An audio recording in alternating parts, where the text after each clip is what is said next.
Saying on my phone, I don't know, some of you know this on the iPhone, they've got that little stock app. I added Tesla to it to give me a little boost during the day.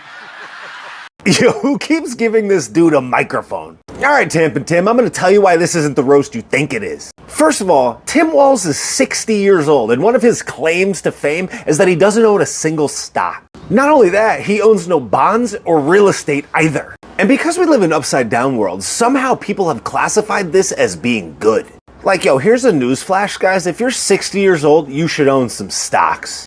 You should be investing in things. It's just financial responsibility for, your family. And before you say, oh, he's good, he has a pension, his wife makes a good salary, whatever, he has enough. Being financially responsible and taking care of your children, getting them better access to things, better access to education, having money for a rainy day, or even having extra discretionary income to, let's say, donate to charities or causes that you care about, there's nothing wrong with that. That is a good thing. And not for nothing, being financially responsible and good with money means you probably own at least a few of those things. Sorry, but that's the truth. And look, I understand that sometimes people don't like this take, but there is no virtue in having less money. I'm no financial savant, and I didn't come from a wealthy family, but I owned my first stock when I was 16 years old. I bought one share of Timberland stock because I wanted to create opportunity for myself, which ultimately helps me create opportunity and take care of others. So now, we've established that Tim Walz knows what a stock is since he can install the app, but he's installing it to watch Tesla go down. But because Tim Walz is absolutely cooked and fueled by sogginess, he doesn't even understand what's happening.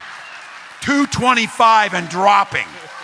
Even after the stock drop, Tesla is the single most valuable car company in the world, beating out some of its competitors that have been around for decades and decades longer. Its total annual revenues grow year over year, and it's up to about $90 billion annually, and has been turning a profit for 5 years. If you look at this chart, even in the last 12 months, Tesla stock is up almost 40%. So yes, it evaporated the gains from here to there. It is down from a record high. And even since this dude posted the video yesterday, it's up from the number it was at and falling. A stock that experiences a historic run up often has a correction. And because every soggy seems to be fixated on trying to destroy this company, or at the very least celebrating it, people are hesitant to believe that the future earnings will be exactly where they thought. So as a result, it has a period of pullback or correction, like pretty much all stocks have. And really the market as a whole is kind of having that moment right now. So this is all just par for the course. But what's so funny about Soggy Walz that he just casually doesn't understand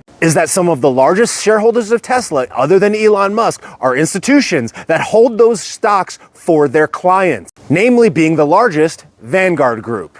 Vanguard Group has almost 8% of all the outstanding shares. And other institutional shareholders or asset managers like BlackRock hold huge chunks as well. These companies manage pension funds, retirement funds, IRAs, and 401ks for a multitude of American citizens. So as this Tesla share price goes down, so do the IRAs, 401ks, and pension programs of a majority of American citizens. So even though you think you're sticking one over on Musk, who has the largest salary annually by a CEO probably in world history, and already made all his money, what you're really celebrating is the devaluation of the retirement funds and the IRAs and the 401ks of other independent American citizens, as well as pension programs held by teachers unions or police departments or whatever. Even after the decline, Tesla is still up in the last 12 months, but you look right here at the PE ratio, 116. A PE ratio, which is the price to earnings ratio, divides a company's stock price by its earnings per share. Because Tesla has been growing year over year in revenue and profit,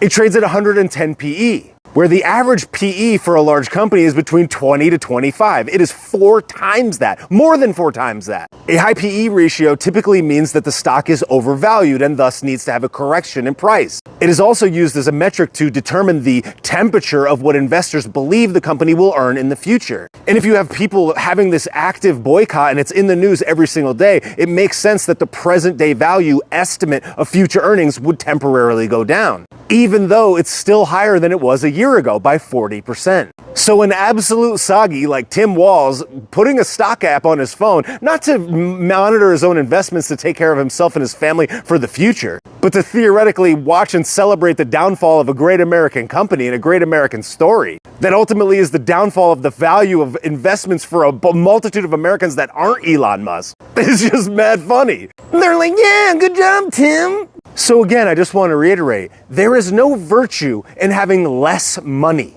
It doesn't make you a better person. If you don't have any debt, I don't care how old you are, you should be setting aside some of your money to invest in companies and stocks. Don't be like Tim Walz, 60 years old with no assets and no real estate, and likely very little to pass down to your children and to take care of your local community. Look into things like the Rule of 72. If you don't have any debt, invest your money consistently over time, whatever you can afford. Use that money to take care of your family, your friends, your children, your parents, or even just to donate to causes that you care about or support people that are growing businesses or doing things that you find amazing. And be sure to take a note of this video because I guarantee you, in not so long, Tesla will be back up, breaking records just again. And Soggy Boy Tim will still have absolutely nothing other than a cheap laugh in the past. Nice try, dude.